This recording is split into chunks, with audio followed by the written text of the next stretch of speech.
So, ito sir yung portion naman ng ng 7,000 square meter. Ayan, ito yung itsura ng dagat niya. So, yan pa low tide. Yan. At check naman natin yung tubig. Sarap mga ka-farmlat. Yan. High tide ngayon, maliligo tayo. Sarap. Ang gandang maligo.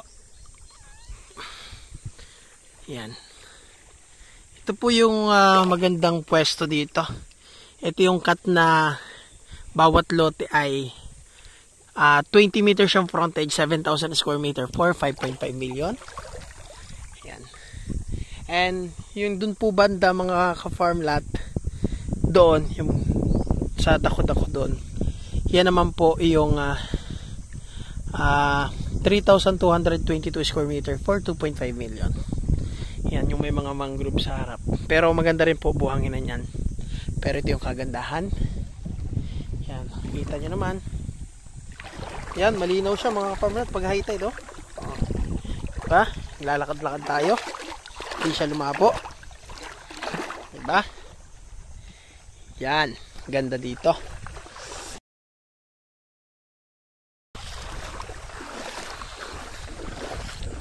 So, diretso picnic kami dito habang nagtatabas. Yan, may dala kami mga pagkain. Cellphone? Wala doon. Wala. Ay, sorry.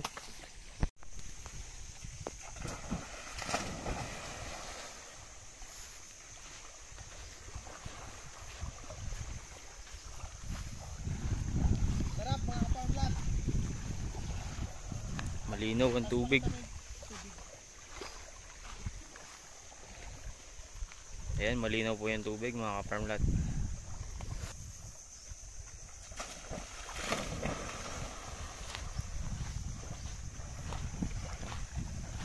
Gusto natin yung tubig kung lumabo.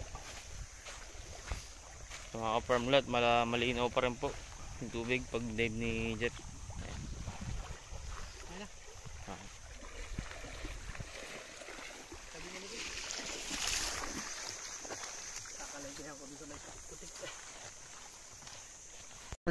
Ayan.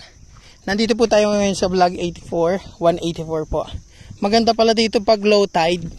Ito po itsura dito pag low tide na low tide. Ayan. Buhanginan po yan. Hindi po lumulubog yung paa natin. So maganda pala dito ang mangilaw sa gabi. Ayan. So yan po kaganda yung shoreline dyan. Ayan, kasalukuyan pong nililinis yan. Pinapapulot ko po yung mga bunot-bunot. Ayan, lapad po ng shoreline yan. So ito yung 20 meters frontage. So mula po yan dyan, papunta po dyan. Pag ganon 7,000 square meter. Yung next po ay mula dyan hanggang dyan. Pag ganon 7,000 square meter. So dito pa lang po sila nakakalinis. Hindi pa dito. Ayan. So pero ayan, maganda pala dito pag low tide. Manghuli ng mga isda, mangilaw sa gabi. Yan, mga alimango. Tapos yan, may mga grupo, mas maganda dyan mag-ilaw sa gabi. Yan. So, ganda dito mga ka-farmlat. Yan. Pag high tide po, dyan pa lang sa shoreline, pwede ka na maligo. Yan. So, yan mga ka-farmlat, may nag-tripping food today. Yun yung nireserve nila dito.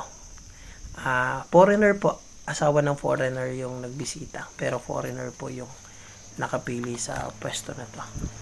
Ayan. So, talagang nililinisan pa lang. Halos paubos na. Ang dami pa rin nag-a-avail. Ano po. So, tripping nyo mga ka-farmlat habang may mga available pa para hindi po kayo maunahan. Ayan, napakagandang investment nito.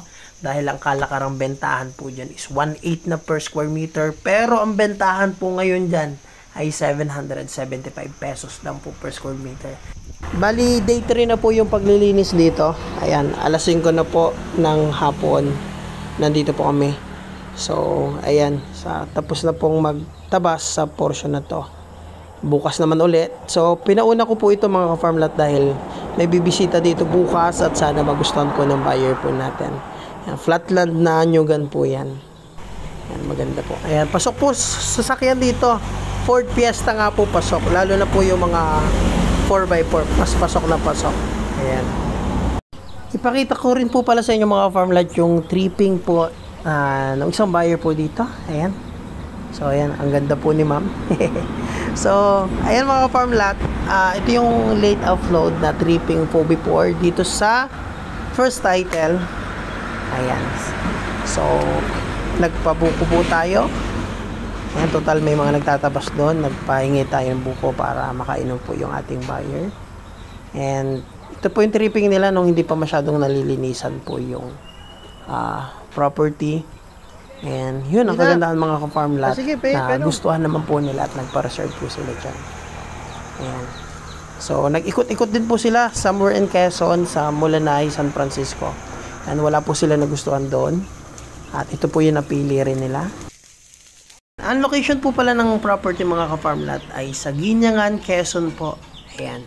Sa mga hindi familiar po sa Guinyangan, Quezon, yung mga ka-farm lot po natin na bumibiyahe from Manila, ayan, ang mga madadaanan po pagpapunta sa Guinyangan, Quezon ay bayan po ng Lucena na lang muna para mas madali nyo matandaan. Lucena, dadapo kayo Lucena, Pagbilao, Atimonan, Gumaca, Lopez, sunod po Calawag, Quezon. Ayan, pakita na lang natin po. Ayan. Lopez, sunod. Ayan, yan po yung mga madadaanan. Pagbilao, Lucena, Pagbilao, Atimonan, Plaridel, Gumaca, Lopez. Sunod po ay bayan ng ito, Calawag. Sunod po ng Calawag ay Guinyangan na. Ayan. Ito na po yung Guinyangan. So, pwede rin po kayo mag Buenavista. Then, pagka Buenavista na, sunod Guinyangan. So, yung provincial road po natin paikot.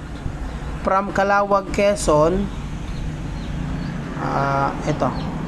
From Calawag, Quezon, Provincial Highway. Ito po yon. Yan. Tatagos po yan ng Guinyangan, Quezon to Buenavista. Yan. Pero mas maganda po ang daan sa Calawag kung pupunta po kayo.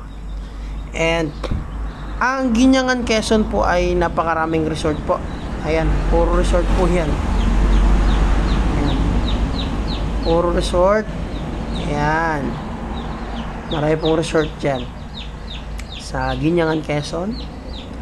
Ayan, at ito po yung town proper ng Guinyangan, Quezon, and yung property po, mga 15 minutes drive lang, yan po yung mga madadaanan. Ayan. So, ayan. Ito na yung property. So, ito po yung unang halos ubos na. Ito po yung newly ino-open ngayon. Ayan. And ito naman po yung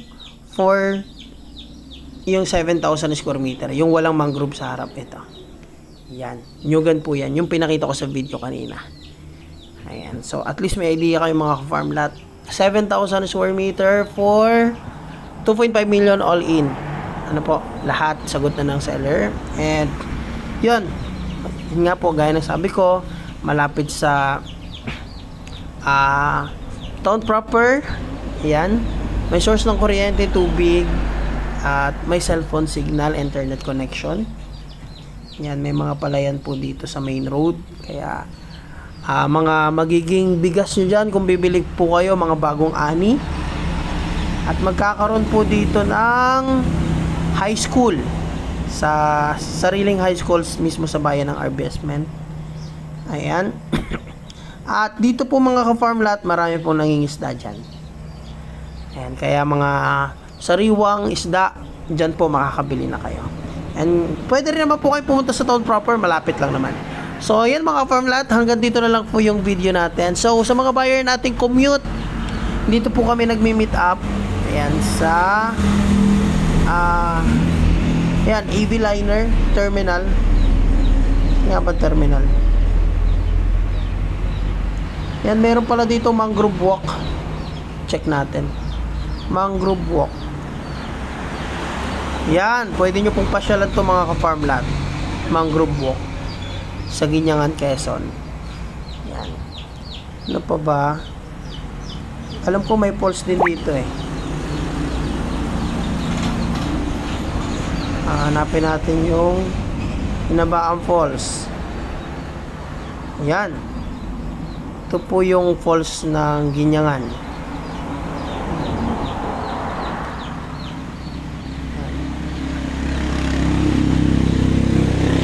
So, yan mga ka-farm lahat. Hanggang dito na lang po. At maraming salamat po sa panonood. Dagsang biyaya po sa inyo.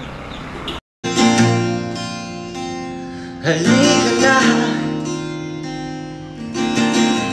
humigit, limutin ang problema. Hintayin ang umaga.